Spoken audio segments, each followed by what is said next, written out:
Hello students, important multiple choice questions, chapter 7, class 7. How to solve the multiple choice question? Question number first. The object of same shape and same size are called. Objects हैं, same size है and same shape है and same size है, are called. ऐसे object को हम क्या बोलते हैं? इनको बोलते हैं हम कॉन्ग्रुएंट। जिस प्रकार हम यहाँ पर एक ट्रायंगल बना रहे हैं,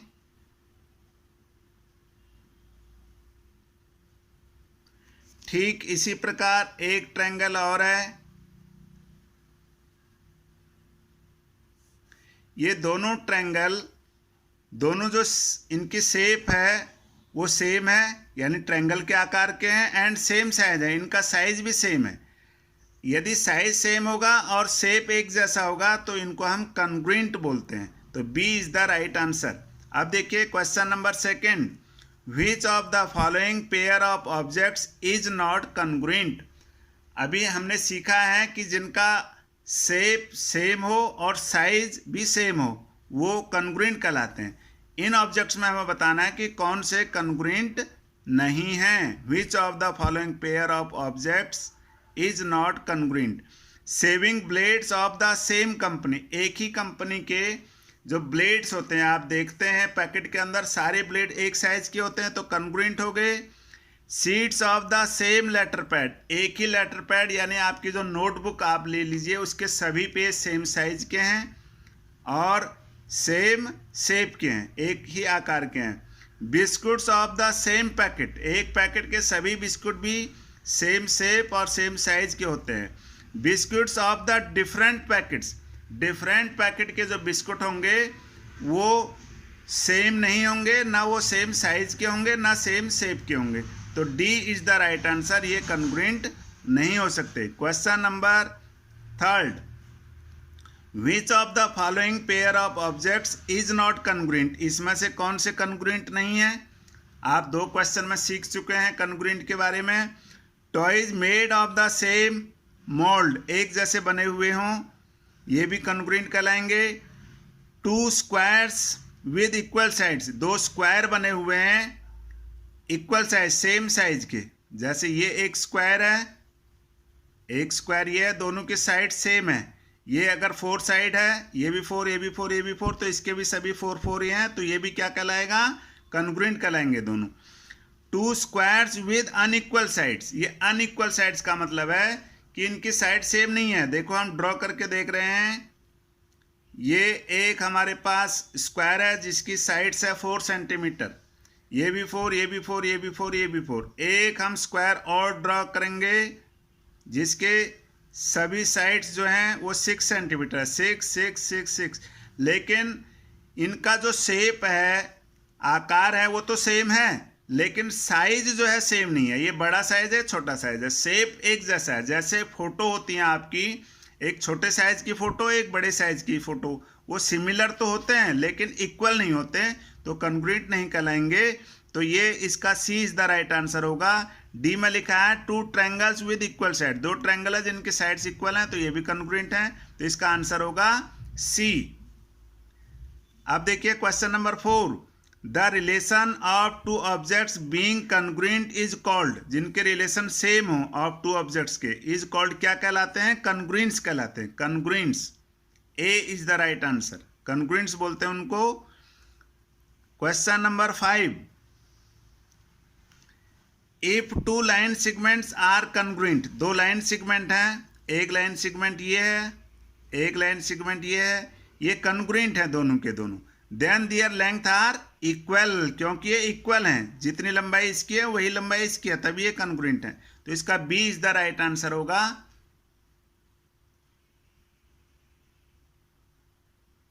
B is the right answer, equal. अब देखिए question number 6, if two line segments A B and C D are congruent then they are written as. अगर लाइन सेगमेंट कॉन्ग्रुएंट है तो किस प्रकार से लिखे जाएंगे? लाइन सेगमेंट, लाइन सेगमेंट वो होते हैं जिसमें एरो नहीं होता है, केवल ये जो है ये लाइन सेगमेंट आपको एग्जाम्पल बताया था। और लाइन ये होते हैं जिसमें एरो लगे होते हैं दोनों साइड में। रे वो होता है जिसमें वन साइड एरो होता है। तो आप समझ रहे होंगे ये लाइन सेगमेंट हैं जिसमें एरो नहीं होते। तो इसमें ऐसे कौन से हैं? सी वाला पार्ट है, ए बी, ये कॉन्ग्रुएंट सी डी, एरो लगे हुए नहीं है। C is the right answer. Question number 7 में देखिएगा, आंसर इसलिए पहले आपको शो नहीं कर रहे हैं ताकि आप इस क्वेश्चन को समझने की तरफ ध्यान दें। If two angles are of equal measures, यदि दो एंगल के मीजर इक्वल हैं, देन दे आर कॉल्ड, तो वो क्या कहलाएंगे? वो कॉन्ग्रुएंट कहलाएंगे। अब यही चीज हम, ये चैप्टर ही यही है, पूरा का पूरा कॉन्ग्रुएंट्स ऑफ ट्रायंगल का चैप्टर है, तो वो कॉन्ग्रुएंट कहलाएंगे। तो option D is the right answer. Question number 8, two line segment are congruent, दो लाइन सेगमेंट कॉन्ग्रुएंट हैं। इफ, कब होंगे congruent? If their length are equal, यदि उनकी लेंथ इक्वल होगी। A is the right answer, A इसका right answer है। B में क्या लिखा है? देयर ब्रेड्थ आर इक्वल, जो लाइन सेगमेंट है उनकी ब्रेड्थ का हम कभी भी यूज नहीं होता लाइन सेगमेंट में। दियर लेंथ आर अनइक्वल, उनकी लंबाई अनइक्वल है, यानी बराबर नहीं है। Their length and breadth are equal, उनकी लंबाई और चौड़ाई बराबर हो। लाइन सेगमेंट का हमेशा लेंथ ही ली जाती है। तो A option is the right answer, their length are equal. Question number 9, if the measure of one angle of two congruent angle is 70 degree, measure माप one angle of two congruent angles, congruent का मतलब है कि वो equal है आपस में, तो एक 70 डिग्री का है। Then measure of the other angle is, दूसरा भी 70 का ही होगा, तभी तो जब दोनों इक्वल होंगे तभी वो कॉन्ग्रुएंट कहलाते हैं, सर्वांगसम। Question number 10,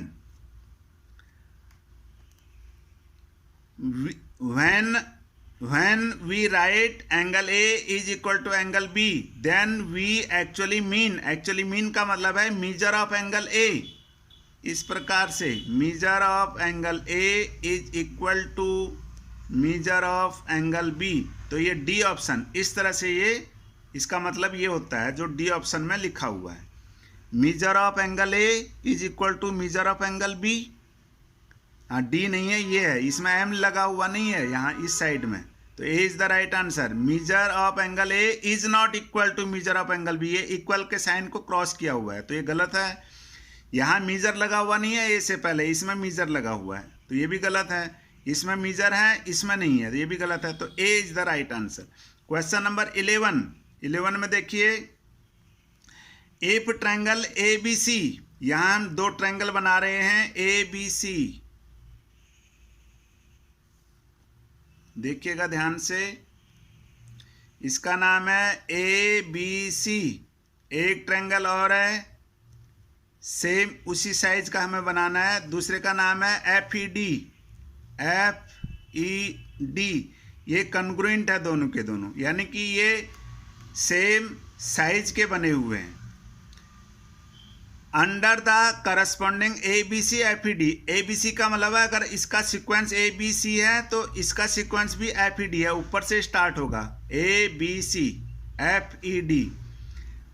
then which of the following statement is not true, तो इनमें से कौन सा स्टेटमेंट ट्रू नहीं है ये हमें बताना है। देखिए ए बी, ये ए बी है, ये किसके इक्वल होगा? एफ ई के होगा, ये कह रहा एफ ई, ये भी ठीक है statement.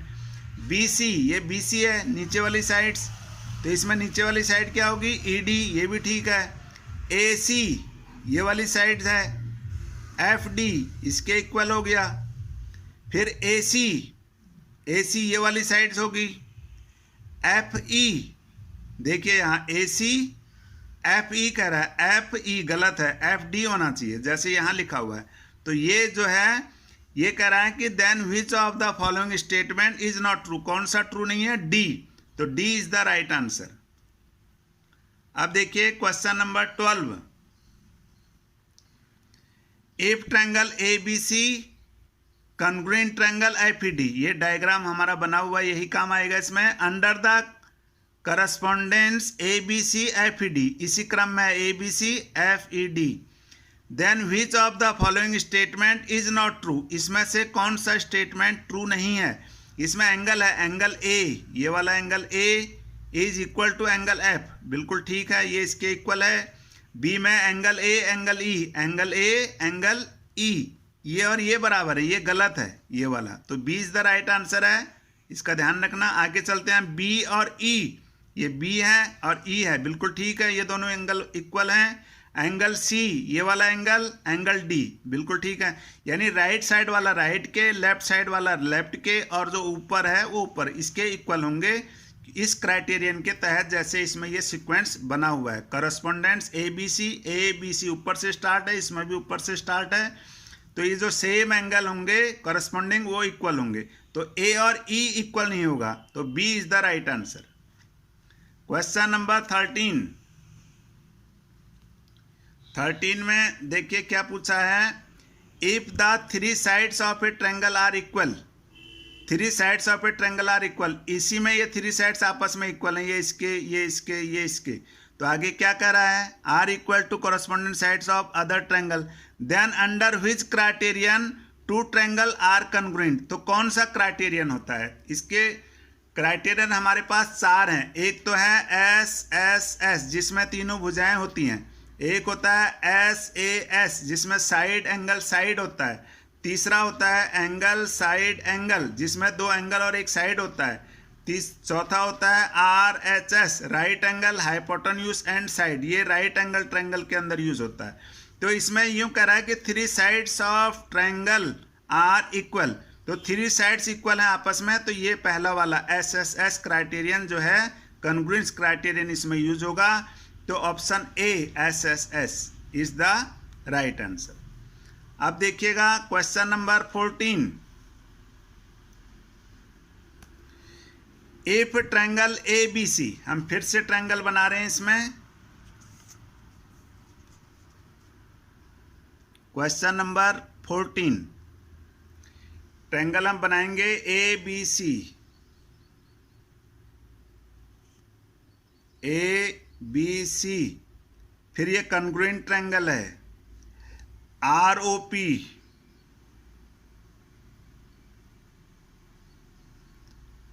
Are O P, then angle A is equal to angle P, angle A angle P, गलत कर रहा है ये, एंगल ए एंगल पी, ये तो गलत है पहला वाला। दूसरा एंगल बी एंगल आर, ये बी एंड आर, फिर पूछा है बी और क्यू, बी और आर क्यू पी है, ये क्यू है, तो बी और क्यू ये ठीक है, बी और क्यू ये ठीक है। सी और आर, ये सी है, ये आर है, ये भी गलत है। तो देन इसमें ये तो नहीं पूछा है कि क्या इक्वल है, तो इक्वल हमारे पास है बी और Q, angle B angle Q, क्योंकि ए जो है वो पी के इक्वल दिखा रखा है, गलत है, पहला वाला गलत है। बी आर के बराबर है, बी है आर के, ये भी गलत है। बी है क्यू के बराबर, बी क्यू के बराबर, ये राइट, ये सही है। सी और आर गलत हैं, सी और आर, सी और पी होना चाहिए था, ए और पी होना चाहिए था, बी और क्यू होना चाहिए, सी और पी। देखो राइट एंगल, ये राइट साइड में सी है, इधर पी है, लेफ्ट साइड में इधर बी है, इधर क्यू है, ऊपर ए है, इधर आर है, तो ये बी और क्यू जो दिखा रखे हैं सी ऑप्शन, ये राइट आंसर है। देखो इसमें क्या पूछा है, बी और क्यू, यही पूछा है कि विच एंगल इज इक्वल, यहां लिख देते हैं हम इसमें विच पेयर इज करेक्ट, कौन सा पेयर इसमें करेक्ट है, तो करेक्ट है आपका सी वाला। अब देखिए क्वेश्चन नंबर 15 में क्या दिया हुआ है, ध्यान से देखिएगा। इन एडजेसेंट फिगर, ये जो फिगर है adjacent, A B is equal to A C, देखो ये ए बी ए सी के इक्वल है, and D is the mid point, D mid point है बी सी का, डी मिड पॉइंट है बी सी का, तो B D is equal to D C हो जाएगा। Three pair of congruent parts of triangle A D B, A D B, A D B and ADC। तो 3 parts कौन कौन से होंगे? देखिए AB और AC तो पहले से दिया हुआ है। AD जो है ये कॉमन है, ये वाली जो साइड्स है ये इस ट्रायंगल की भी है, इस ट्रायंगल की भी है। तीसरा हो जाएगा ये AD। दूसरा, पहला तो हो गया AB is equal to AC, दूसरा हो जाएगा AD is equal to AD। AD इस ट्रायंगल में भी है, इसमें भी है। तीसरा होगा BD is equal to DC, इस ट्रायंगल में BD और इस ट्रायंगल में DC, क्योंकि D मिड पॉइंट है तो ये आपस में बराबर हो गया, ये और ये कॉमन हो गया बीच वाला। तो हम देखते हैं इसमें कौन सा इसका सही आंसर है, देखते हैं। AB is equal to AC, ठीक है। BD बराबर DC, BD बराबर DC, ये भी ठीक है। AD बराबर AD, ये AD, तो A is the right answer. बाकी में गलत होगा। AB बराबर AC, AB is equal to AC, फिर AB is equal to DC, AB is equal to DC, ये वाली साइड इसके बराबर इक्वल दिखा रखी है, गलत है। तो A is the right answer है इसका, ये नीचे लिखा हुआ है।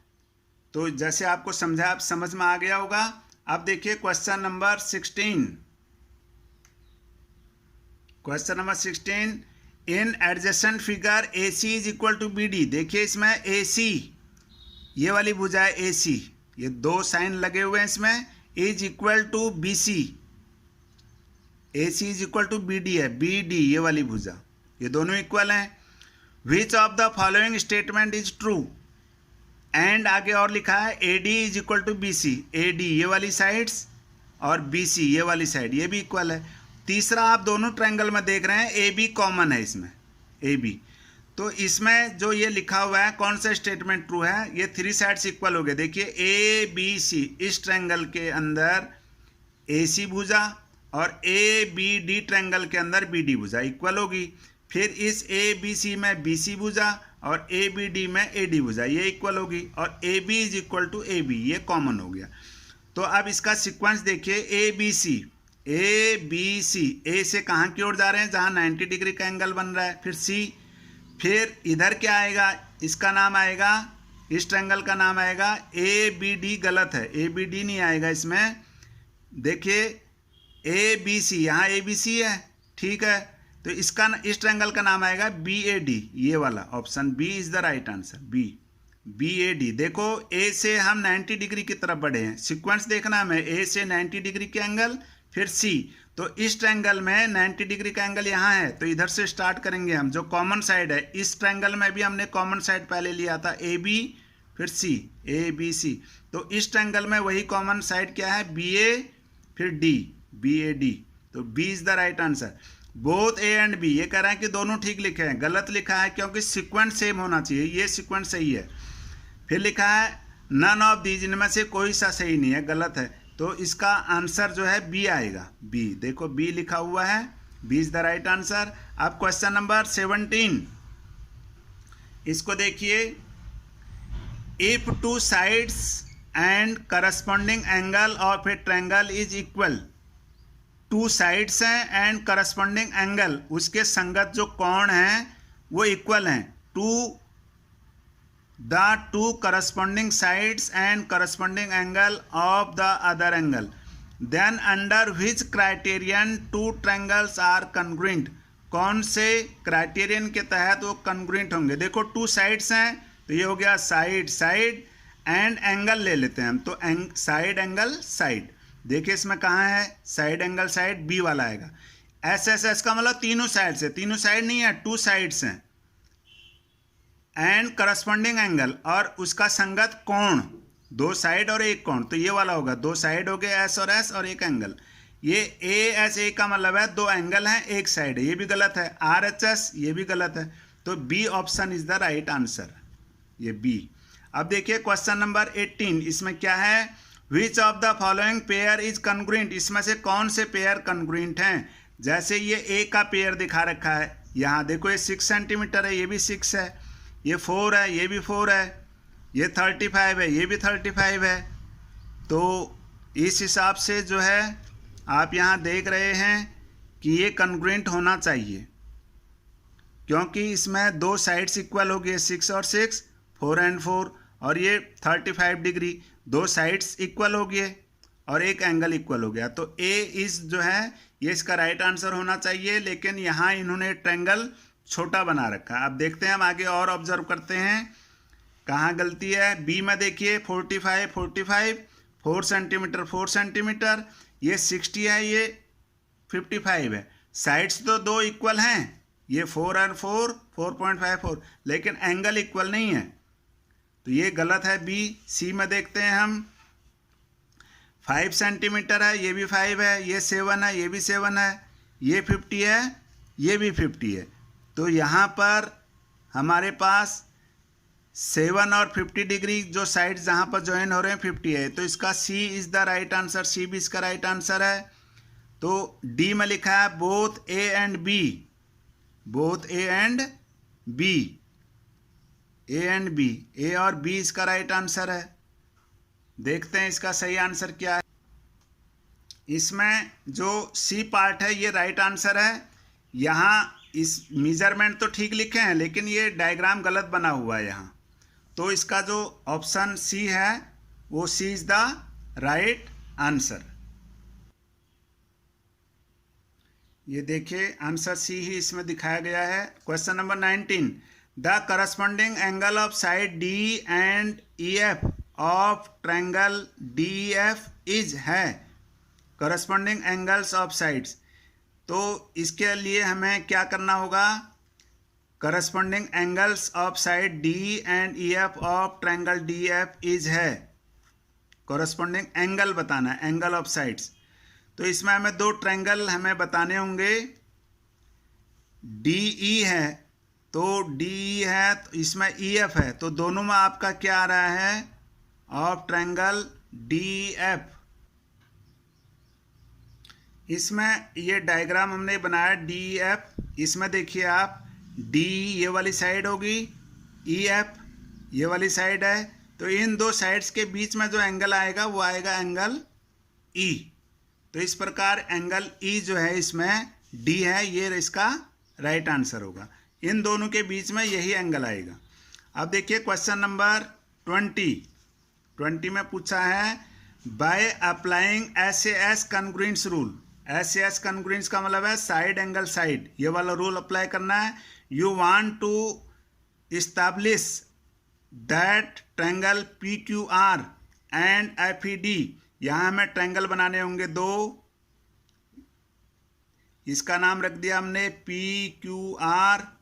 एक ट्रायंगल और बनाएंगे, इसका नाम रखेंगे हम FED।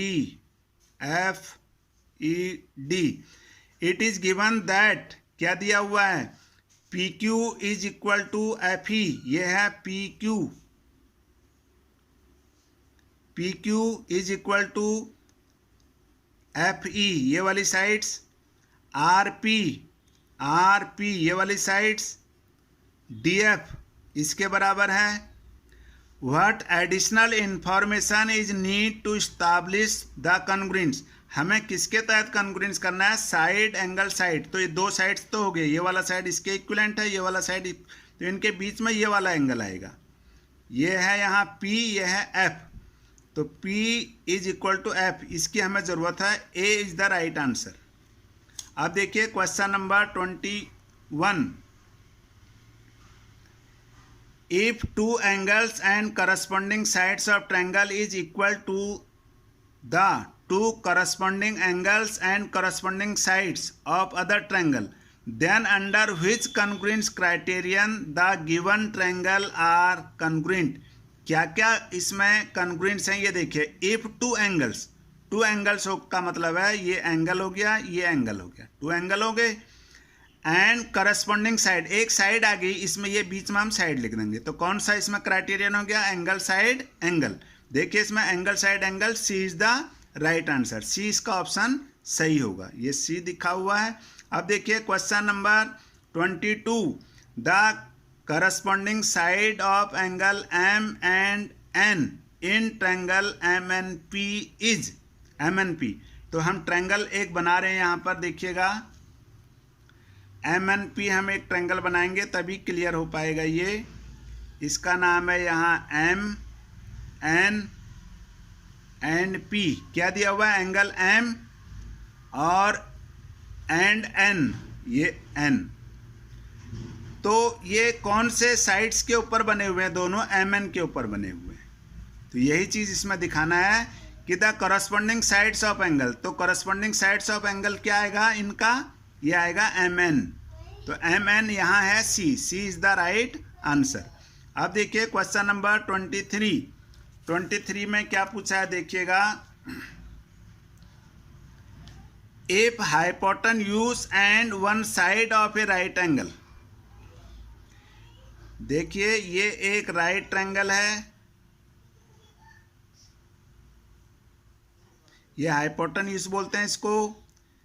If hypotenuse and one side of a right angle, ये वाला साइड ले लिया हमने, is equal to the hypotenuse and one side of the other right angle. दूसरा एक ट्रायंगल और है, ये इसके इक्विवेलेंट है, इसमें भी ये हाइपोटेन्यूज S एंड ये। तो ये कह रहा है कि other right angle, then under which criterion the given triangle are congruent. ये राइट ट्रायंगल वाला है, इसको बोलते हैं RHS। एक तो राइट एंगल हो गया इसमें, एक ये हाइपोटेन्यूज हो गया इक्वल, एक ये साइड हो गया, RHS आएगा इसके अंदर। D is the right answer. अब देखिए question number 24। By applying RHS congruence rule, यही रूल अपनाना है RHS वाला जो अभी हमने आपको समझाया है। It is to the establish that triangle ABC। अब यहीं पर हम नाम लिख देते हैं ABC RPQ। It is given that angle P 90 degree. ये B और P 90 के हो गए, सेम सीक्वेंस है। And AB is equal to RP। AB ये वाली भुजा और ये वाली भुजा ये इक्वल है। Then what additional information is needed. देख रहे हैं RHS में क्या हो गया, राइट एंगल हमारे पास पहले से गिवन दे रखा है, H दिया हुआ नहीं है और S दिया हुआ है साइड, ये वाली साइड आ गई इसमें। ये दो साइड्स हैं, एक साइड ये है एक ये, इन दोनों में से कोई एक साइड होना चाहिए, हाइपोटेन्यूज होना चाहिए, और ये राइट एंगल तो दिया हुआ है ये 90 डिग्री। AB और RP हो गया, AB एंड RP। हाइपोटेन्यूज दिया हुआ नहीं है, तो हाइपोटेन्यूज कौन सी भुजा होगी? AC, और इसमें क्या होगी? RQ। AC RQ, A option, AC is equal to RQ is the right answer. Question number last वाला है 25। इस डायग्राम को देखिए ध्यान से। An adjacent figure ABC is an isosceles triangle. ये आइसोसेलेस ट्रायंगल है ABC, ये और ये साइड दोनों बराबर हैं। Where AB is equal to AC, AB is equal to AC, ये दो साइड्स बराबर हैं। And AD is its altitude, AD जो है इसका एल्टीट्यूड हो गया। शीर्ष लंब in triangle ADB and ADC 3 pairs of equal parts are. 3 pairs क्या क्या होंगे इक्वल, इसमें हमें ये बताना है। देखिए ये वाली साइड इसके बराबर, यानी AB और AC होगा पहले, AB और AC, ये ठीक है। फिर ये AD जो है ये कॉमन आ जाएगा, AD बराबर AD, ये कॉमन, ठीक है। तीसरा ये 90 डिग्री का एल्टीट्यूड है, 90 डिग्री का एंगल बनेगा, ADB कह सकते हैं या ADC कह सकते हैं। दूसरा जो एल्टीट्यूड होता है आइसोसेलेस ट्रायंगल में, वो थर्ड साइड को 2 बराबर भागों में बांटता है, यानी BD बराबर DC। तो ये BD बराबर DC ये दिया हुआ है, एंगल नहीं लिखा हुआ है इसमें, तो हम ऐसे कर सकते हैं, ये वाली साइड इसके बराबर, ये कॉमन, और तीसरा BD बराबर DC। देखो AD बराबर AD ये कॉमन हो गया, और AB बराबर AC पहले से दिया हुआ है, नीचे आएगा BD बराबर DC। तो A is the right answer. इसमें क्या लिखा है? B is the right answer. हाँ, इसमें B एंगल का वाला दिया है इसलिए लिखा हुआ है। हालांकि ये भी सही है जो मैंने आपको बताया, लेकिन फिर भी यदि एंगल दिया हुआ है तो ज़्यादा ठीक है, क्योंकि एल्टीट्यूड का मतलब है कि वो 90 डिग्री का एंगल तो बनाएगा। तो ADB, देखिए कहाँ ADB, ADC ये वाला, और दूसरा AB और AC हम सिद्ध कर चुके हैं, AD बराबर AD कॉमन। तो इसका जो B ऑप्शन है ये इसका राइट आंसर है। A भी राइट आंसर है, लेकिन A को हम यहाँ नहीं दिए, जब इसका B ऑप्शन में एंगल का दिया हुआ है तो हम इसी को लिखेंगे। तो इस प्रकार ये 25 क्वेश्चन आपके इस एक्सरसाइज के कंप्लीट हो चुके हैं। आप इस वीडियो को लाइक कीजिए, शेयर कीजिए, सब्सक्राइब कीजिए। फिर मिलते हैं अगली वीडियो में। Thanks for watching.